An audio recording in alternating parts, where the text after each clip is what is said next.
Short-term ventilation tube selection. The grommet you've been trained to use is currently unavailable due to backorder, and you're advised by the company representative to consider an alternative. Here is the list provided to you. How are you going to make your choice? There are 6 critical criteria influence the selection of short-term ventilation tubes. First criteria. Ventilation tube material. The most common two materials are fluoroplastic and silicone. Fluoroplastic ventilation tubes possess rigidity, whereas silicone tubes are soft and pliable. The softness of silicone tubes reduces the risk of ear canal injury, and patients typically find them more comfortable during in-office tube placement.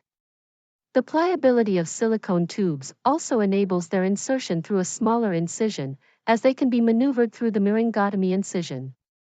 The second criteria. Inner diameter. Inner diameter is the diameter of the ventilation tube lumen. The range of the inner diameter is 1 to 1.14 millimeters. The smaller the diameter, the more likely it will get blocked. Consider the specific reason for using the ear tube. When addressing recurrent ear infections or glue ears, it is advisable to opt for a tube with a wider lumen to minimize the risk of blockage by secretions. Conversely, if the tube is intended to address barotrauma resulting from hyperbaric treatment, it is acceptable to use a tube with a smaller lumen. The width of the myringotomy incision should be proportional to the inner diameter for easy tube insertion. The third criteria. Inner flange diameter. Inner flange diameter is the diameter of flange that will rest over the medial aspect of the tympanic membrane. The inner flange diameter determines the length of the myringotomy incision. However, if the tube is made of silicone, you can make slightly smaller incision than the inner flange diameter due to its softness and compressibility. The fourth criteria. Total ventilation tube length.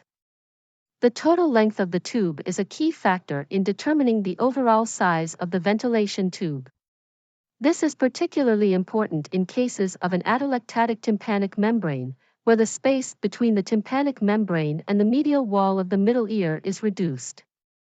In such cases, a shorter tube length is preferable. The fifth criteria. Outer flange diameter.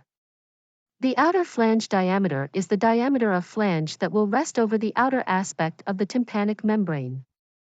Make sure the size of the myringotomy incision is slightly smaller than the outer flange diameter to avoid having your tube falling into the middle ear cavity. The sixth criteria. Tube availability. Sometimes, market availability might be a limiting factor, and we need to tailor our myringotomy incision and surgical technique according to the available ear tube.